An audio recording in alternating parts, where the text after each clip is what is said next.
Démarrage en Centrafrique du Forum de réconciliation. Présidé par la présidente, l'ouverture de la rencontre a enregistré la présence de Denis Sassou Nguesso.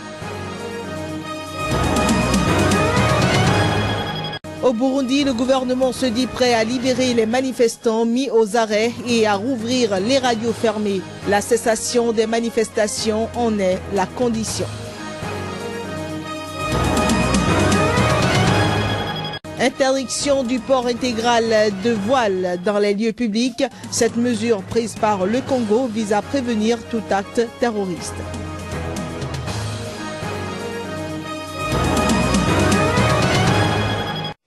Bonsoir chez vous. Démarrage lundi du Forum de réconciliation en Centrafrique à Bangui.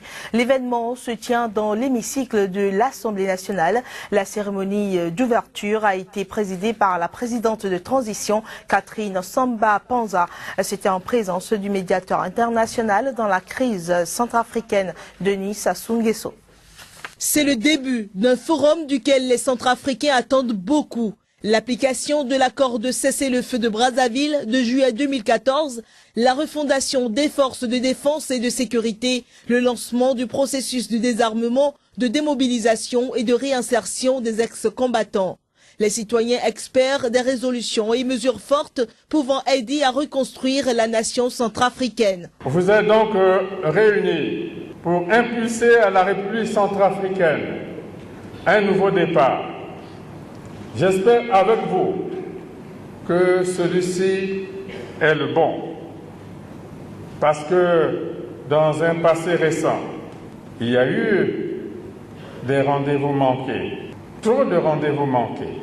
En 2014 et 2015, des consultations ont été menées dans tout le pays avec le concours des forces internationales. C'était dans le but de permettre aux populations de désigner quelques 600 représentants, la Séléka et les anti-Balaka, y compris pour faire part de leurs attentes. Aujourd'hui, nous sommes là pour se dire la vérité entre nous, se réconcilier, se pardonner entre nous, centrafricains. De mettre une base, c'est-à-dire une base qui va permettre à la République centrafricaine de redécoller et d'avoir une paix durable dans le futur. À cette occasion qui enregistre la participation des décideurs politiques et des partis, la présidente de transition rassure et repose les règles de la rencontre. Ce forum ne sera pas un tribunal populaire pour juger et jeter l'anathème sur les uns et les autres. Il ne sera pas non plus un cadre de calcul politicien, ni de remise en cause des institutions de la transition en cours, déjà réglementées par la charte constitutionnelle de la transition, ni l'occasion de distribuer des primes à l'impunité à travers une amnistie générale en faveur des bourreaux du peuple centrafricain. Les chefs de 8 groupes armés centrafricains se sont engagés ce mardi à Bangui à relâcher plusieurs milliers d'enfants soldats ainsi qu'à cesser tout recrutement d'enfants. Les travaux qui se termineront le 11 mai doivent se dérouler autour de 4 thématiques clés: paix, sécurité, gouvernance, justice, réconciliation et développement économique et social. Le vice-président de la Cour constitutionnelle du Burundi a appelé à se prononcer sur la légalité d'un nouveau mandat du chef de l'État. Pierre Nkurunziza a fui le Burundi lundi pour ne pas céder aux pressions exercées sur la Cour afin qu'elle valide cette candidature. Selon ses proches, le vice-président se trouve depuis lundi à l'étranger. Les opposants à cette troisième mandature de Pierre Nkurunziza estiment qu'elle est contraire à la Constitution et à l'accord d'Arusha de 2000 qui limite à 2 le nombre de mandats présidentiels. Et dossier contestation donc du troisième mandat du président Pierre Nkurunziza toujours, le gouvernement burundais se dit maintenant prêt à libérer les manifestants arrêtés et rouvrir les radios fermées si les manifestations cessent. Le premier vice-président burundais a véhiculé le message du gouvernement alors que s'ouvrait une réunion de 2 jours avec l'opposition, la société civile et les représentants des confessions religieuses. Mais en revanche, le gouvernement exige l'arrêt immédiat dans tous les quartiers de la capitale et dans tout le pays des manifestations et du mouvement d'insurrection. Une première fois élu par le Parlement en 2005 et une deuxième fois au suffrage universel direct en 2010, Pierre Nkurunziza a été désigné le 25 avril par son parti comme son candidat à la présidentielle du 26 juin. Désignation qui a déclenché dès le lendemain des manifestations d'opposants à un troisième mandat.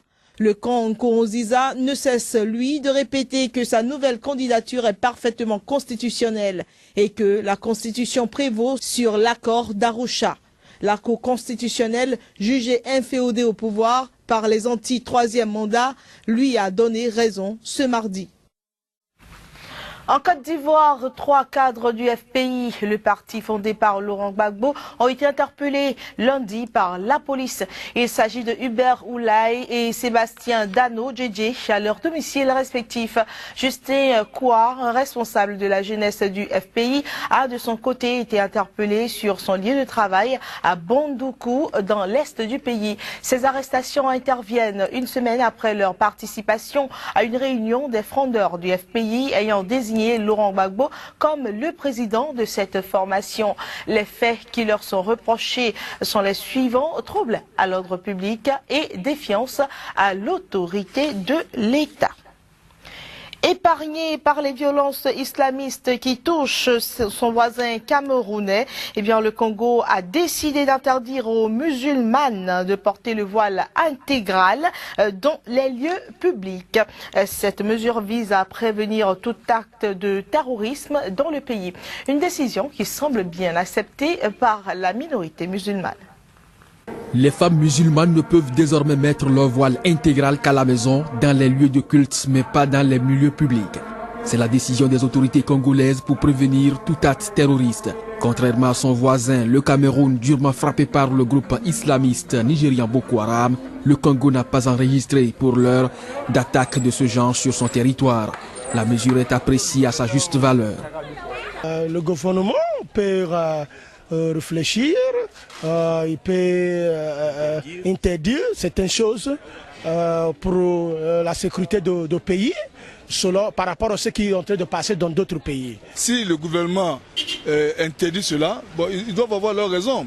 Peut-être c'est pour l'insécurité qui est dans la sous-région, les Boko Haram, tout ça. Ils ont raison sur certains points. Mais s'ils veulent commencer à... Vous savez, quand on prend une décision, la décision parfois elle est prise par l'autorité, mais ceux qui appliquent cette décision l'appliquent mal. C'est là où le bas blesse. Poto-Poto est le plus musulman quartier de Brazzaville. Depuis l'interdiction du voile intégral, aucun mouvement de contestation n'a été enregistré. Plus encore, le Conseil supérieur islamique du Congo s'est lancé dans une campagne d'information et de sensibilisation auprès des musulmans. Le camouflage total du visage, où on regarde rien que les yeux. Alors là, au moins, avec le gouvernement, nous sommes accordés pour les questions de sécurité. Les questions de sécurité parce qu'il y a eu déjà quand même des témoignages qui ont montré comment les non-musulmans se cachaient à travers ces voiles intégrales pour commettre des actes qui ne sont pas autorisés au niveau du pays. Selon le Conseil supérieur islamique, le Congo compte quelques 800 000 fidèles musulmans, dont 90% viennent des pays ouest africains et du monde arabe et 10% de Congolais. Le Sénégal a annoncé lundi l'envoi en Arabie Saoudite de 2100 militaires pour contribuer à la coalition internationale conduite par Riyad contre la rébellion chiite au Yémen à la demande du roi Salman. C'est le ministre des Affaires étrangères qui a informé l'Assemblée nationale de la décision du président Macky Sall.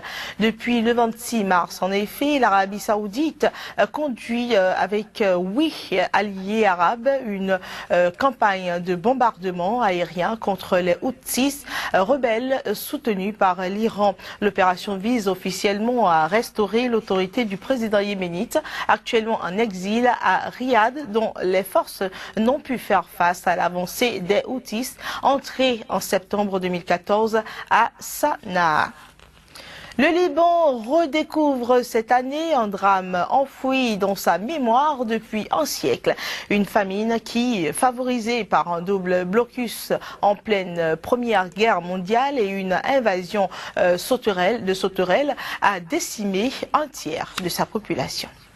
Entre 150 000 et 200 000 personnes ont péri de malnutrition entre 1915 et 1918 selon les estimations. Les survivants sont morts, mais des archives récemment exhumées font revivre ce drame qui a poussé hommes, femmes et enfants à mourir au bord des routes ou à se nourrir d'écorces d'arbres.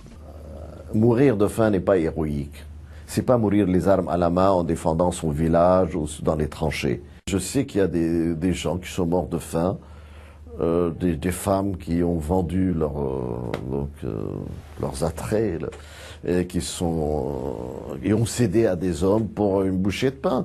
Il y a des gens qui ont vendu leur terrain pour une orange. La famine a d'ailleurs été la cause indirecte de l'agrandissement du Liban, avec le rattachement de régions agricoles comme la Bekaa pour assurer la viabilité de la jeune république. Mon grand-père était quelque part un héros, peut-être sans le savoir, mais le fait qu'il ait pris ces photos et qu'il ait fait cette collection, surtout qui était quand même très dangereuse à l'époque. Ces photos sont vraiment un trésor culturel et historique, dans le sens où elles constituent probablement, à mon sens, la plus grande collection de photos qui relèvent de la famine au Liban, au Mont-Liban de 1915 et 1918. Officiellement, la tragédie est tombée dans l'oubli, car ayant touché les chrétiens plus que les musulmans, elle ne pouvait être un élément fédérateur de la jeune République. Seuls 2 paragraphes lui sont consacrés dans les livres scolaires et aucune commémoration pour la marquer n'a été prévue depuis.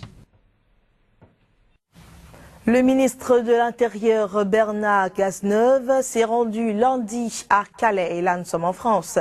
Objectif de sa descente, s'imprégner des conditions d'accueil des migrants qui se massent dans l'espoir de passer en Grande-Bretagne et les inciter à demander l'asile en France.